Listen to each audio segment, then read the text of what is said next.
4 ತಿಂಗಳಿನಿಂದ ಬಂದ್ ಆಗಿದ್ದ ಬಂಟ್ವಾಳ ತಾಲೂಕಿನ ಅಡ್ಡೂರು ಸೇತುವೆಯ ದುರಸ್ತಿ ಕಾರ್ಯ ಭರದಿಂದ ಸಾಗಿದೆ. ಆದರೆ ಈ ದುರಸ್ತಿ ಕಾಮಗಾರಿಗೆ ಅದೇನು ವಿಘ್ನ ಕಾಡ್ತಾ ಇದೆಯೋ ಗೊತ್ತಿಲ್ಲ. ಸೇತುವೆ ಕಾಮಗಾರಿಯಲ್ಲಿ ತೊಡಗಿದ್ದ ಲಾರಿಯೊಂದು ಅಪಘಾತವಾಗಿದೆ. ಫೆಬ್ರವರಿ 12ರಂದು ರಾತ್ರಿ ವೇಳೆ ಲಾರಿಯೊಂದು ಉರುಳಿ ನದಿಯಲ್ಲಿ ಮುಳುಗಡೆಯಾಗಿದ್ದು, ಮರುದಿನ ಅದನ್ನು ಮೇಲೆತ್ತಲಾಗಿತ್ತು. ಇದೀಗ ಮತ್ತೊಂದು ಲಾರಿ ಇದೇ ರೀತಿ ಸೋಮವಾರ ಅಪಘಾತಕ್ಕೆ ಒಳಗಾಗಿದೆ.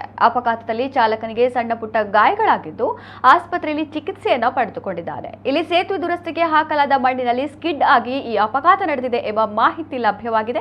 ಅಡ್ಡೂರು ಪೊಳಲಿಯ ಪ್ರಮುಖ ಸಂಪರ್ಕ ವ್ಯವಸ್ಥೆಯಾಗಿದ್ದ ಈ ಸೇತುವೆ ಶಿಥಿಲಗೊಂಡಾಗಿನಿಂದ ಈ ಭಾಗದ ಜನರು ಸಂಚಾರಕ್ಕೆ ಸಾಕಷ್ಟು ಸಂಕಷ್ಟ ಅನುಭವಿಸಿದ್ದರು.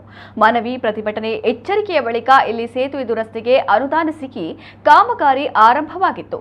ಕಾಮಗಾರಿ ಶೀಘ್ರವಾಗಿ ಮುಗಿಸಿ ಪೊಳಲಿ ಜಾತ್ರೆಯ ಮೊದಲು ಸೇತುವೆ ಸಂಚಾರಕ್ಕೆ ಬಿಟ್ಟುಕೊಡಲು ಜಿಲ್ಲಾ ಉಸ್ತುವಾರಿ ಸಚಿವರು ಸೂಚಿಸಿದ್ದರು. ಹೀಗಾಗಿ ಎಡಬಿಡದೆ ಕಾಮಗಾರಿ ನಡೆಸುತ್ತಿದ್ದು, ಹಗಲು ರಾತ್ರಿ ಕಾರ್ಮಿಕರು ಕೆಲಸ ಮಾಡುತ್ತಿದ್ದಾರೆ. ಸೇತುವೆಯ ಪಕ್ಕದಲ್ಲೇ ನದಿಗೆ ಮಣ್ಣು ಹಾಕಿ ಟಿಪ್ಪರ್ ಮೂಲಕ ಕಲ್ಲು ಮತ್ತು ಸಿಮೆಂಟ್ ಸಾಗಾಟ ಮಾಡಲಾಗುತ್ತಿದೆ.